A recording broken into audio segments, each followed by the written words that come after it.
Selamat sore, adik-adik sekalian.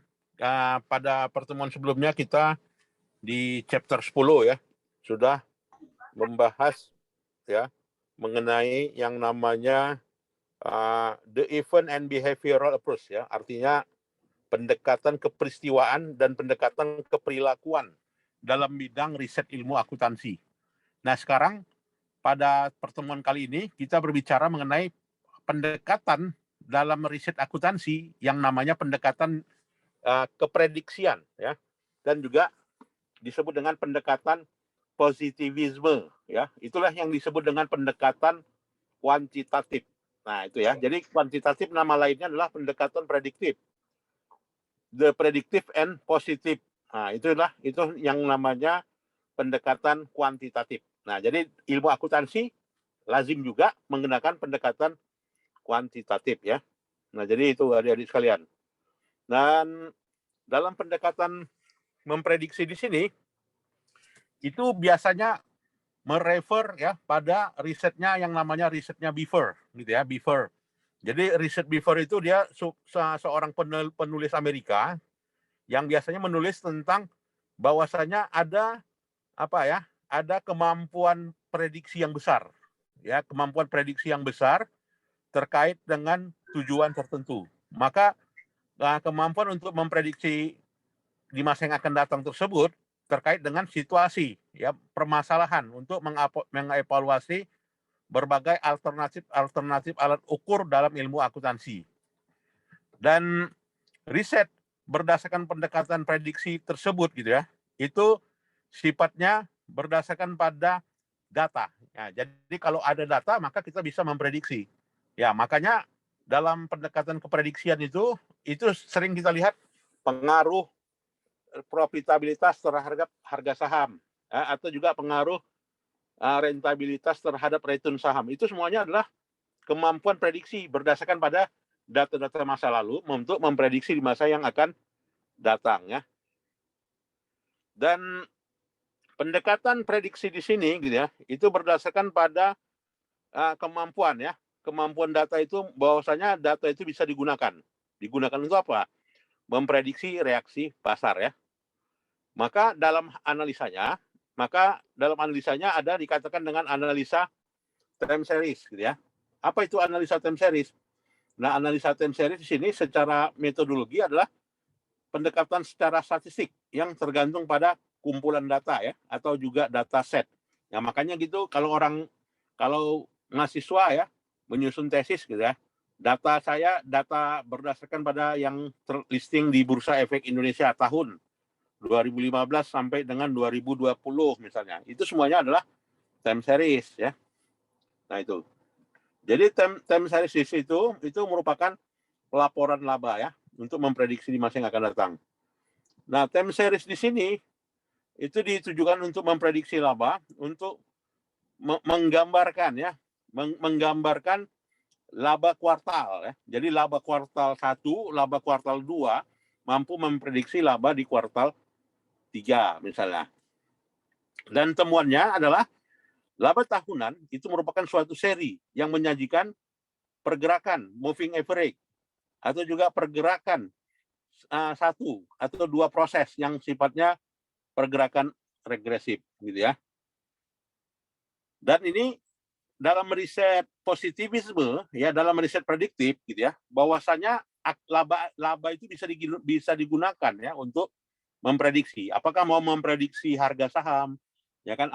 Apakah mau memprediksi return saham? Nah, itu ya, itu adalah yang namanya laba akuntansi ya. Jadi laba akuntansi di situ memprediksi secara signifikan ya, secara random gitu ya, secara acak. Kemudian juga laba dalam riset ilmu akuntansi, pendekatan positivisme itu juga bisa memprediksi yang namanya distress. Apa itu distress? Ya, kesulitan keuangan. Nah, jadi makanya pernah dengar yang namanya Altman Z-score. Nah, jadi Altman Z-score itu aplikasi ya, suatu kemampuan pendekatan prediksi yang men-stressing pada prediksi kesulitan keuangan. Nah, jadi kesulitan keuangan, kapan perusahaan bangkrut misalnya? 1 tahun ke depan, 2 tahun ke depan, apa indikatornya? Nah, itu adalah pemodelan yang namanya pemodelan distress prediction. Nah, itu ya. Jadi silakan lihat nanti Altman Z-score. Kalau mau menulisnya juga boleh ya. Nah, ini juga ya, Altman Z-score itu diterapkan ya untuk memprediksi apa? Kebangkrutan bank. Nah, kebangkrutan bank, kapan bank itu bangkrut? Apa indikatornya? Indikatornya adalah cash flow to total debt ya. Atau juga net income to total ratio. Nah, itu semuanya menunjukkan indikator kebangkrutan ya. Jadi boleh dikatakan itu disebut dengan model Altman katanya. Jadi model Altman itu kalau ada nggak yang dulu skripsinya pakai metode Altman? Belum ada ya. Ini terkenal sekali ya. Jadi memang benar ini kalau kita mau memprediksi kebangkrutan BUMN, silakan ya kalau mau nyobanya pakai metode Altman. Oke ya. Dan metode Altman ini 5 variabelnya.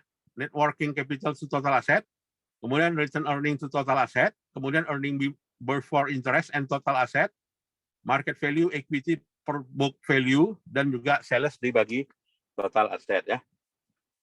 Nah, kemampuan prediksi lain adalah model Olson. Nah, model Olson itu model yang bagaimana? Nah, model Olson dia menguji ya 4 faktor untuk menuju kebangkrutan. Apa itu? Pertama, ukuran perusahaan ya. Yang kedua adalah ukuran struktur perusahaan. Yang ketiga, kinerja ya. Yang keempat, likuiditas. Nah, itu ya.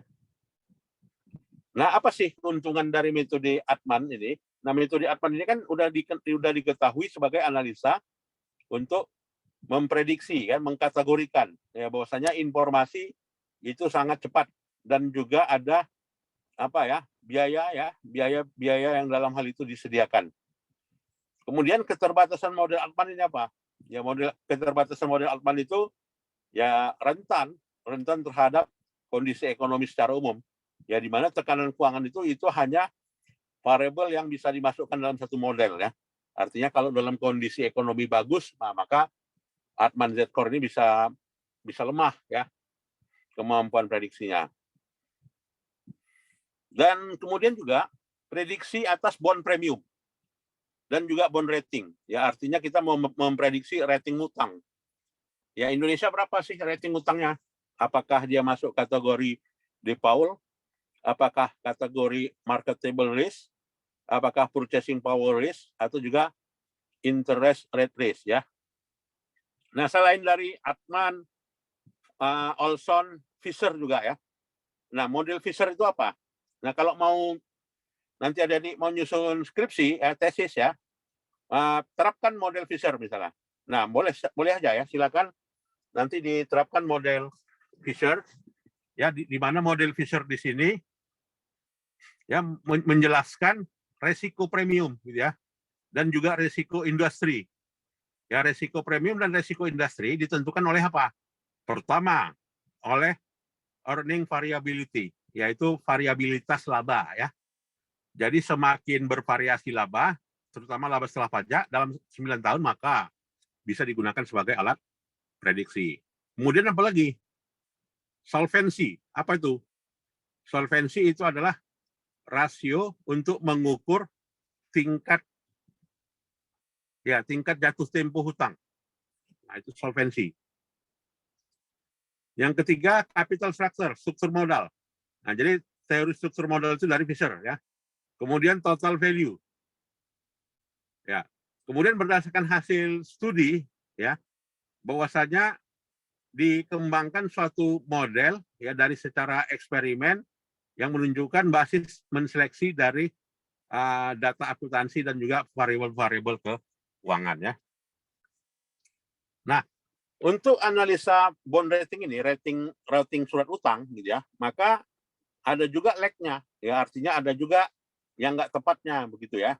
Jadi yang nggak tepatnya terkait dengan kondisi rasional secara ekonomi gitu ya. Jadi nilai surat berharga itu memungkinkan berbeda ya antara satu dengan lainnya. Karena apa? Ya karena adanya kebijakan akuntansi. Jadi kalau kebijakan akuntansi dilakukan, maka bisa aja ya bond rating itu membagus. Ya artinya terjadinya window dressing.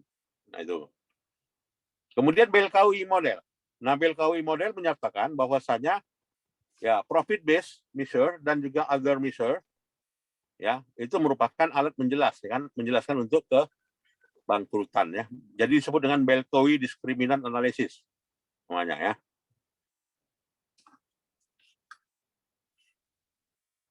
Nah, kemudian juga restrukturisasi perusahaan, termasuk di dalamnya mekanisme ya, melakukan merger, melakukan konsolidasi, melakukan akuisisi, yang melakukan diversifikasi, yang melakukan go privat, kemudian melakukan leverage concern dan juga buyout ya. Dan bicara riset lagi yaitu corporate restructuring behavior. Jadi berkaitan dengan perilaku restrukturisasi perusahaan. Jadi analisanya berdasarkan pada analisa penilaian ya. Analisa lainnya pun ada juga ya. Ada analisa Chamber, analisa Tausig, ya, analisa antara keduanya dan juga analisa Palepu ya. Begitu juga credit lending ya, credit and bank lending decision di sini.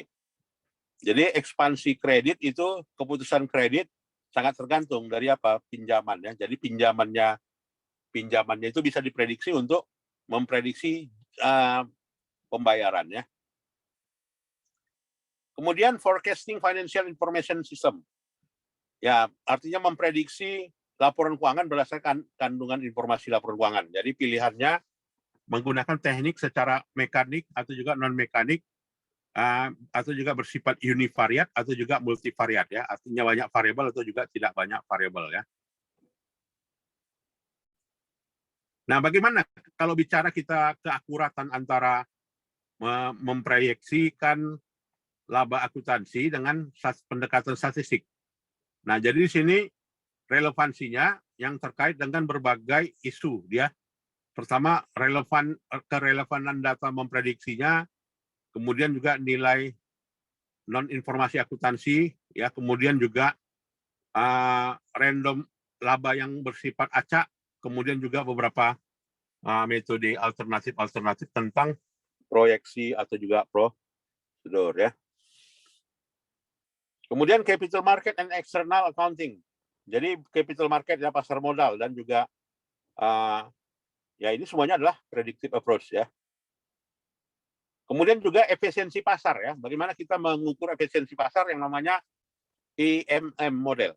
Nah, jadi EMM atau efficient market model yang diperkenalkan oleh Fama yang menyatakan suatu pasar itu dikatakan apa efisien apabila informasi harganya full ya, direfleksikan atas informasi yang ada ya. Jadi pasar tersebut bersifat apa ya, bebas dari bias.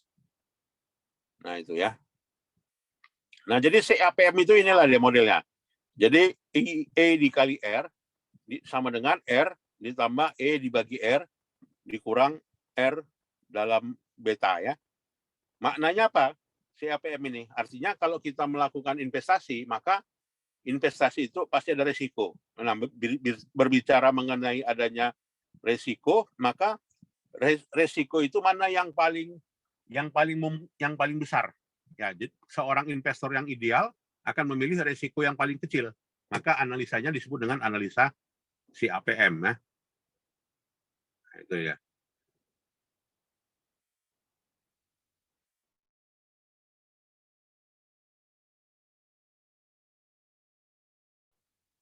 Dan ketiga, terkait dengan teori harga di situ ya tersaji sebagai berikut. Nah, itulah ya yang terkait dengan yang namanya teori-teori akuntansi yang berkaitan dengan riset kemampuan untuk memprediksi ya di masa yang akan datang, baik itu memprediksi laba ya atau juga memprediksi return ya. Nah, itu sajalah dulu ya. Silakan adik-adik, ada yang mau kita diskusikan pada topik ini? Silakan. Ya, nantinya apa ya? Nantinya kita ada tugas paper ya untuk UAS-nya. Udah saya berikan? Belum ya? Ya, nanti saya akan berikannya pada Saudari Nisa dan nantinya akan dibagi kepada 17 ini bagi 2 ya. Artinya satu paper 2 orang, nantinya ditulis ya berdasarkan pada materi-materi kita ya. Seperti misalnya teori prediksi Olson itu bagaimana ya. Harus orisinil ya. Untuk nilai UAS-nya yang kita kerjakan dari sekarang ini ya. Baik, ada yang mau kita diskusikan adik sekalian? Cukup jelas ya? Baik, kalau cukup jelas saya kira itu saja ya. Sore hari ini mungkin semuanya udah kondisi letih ya. Banyak yang dikerjakan tadi ya. Baiklah, saya kira itu saja. Selamat sore. Assalamualaikum warahmatullahi wabarakatuh. Waalaikumsalam warahmatullahi wabarakatuh. Ya, sama-sama. Boleh meninggalkan ruangan, silakan. Sama-sama.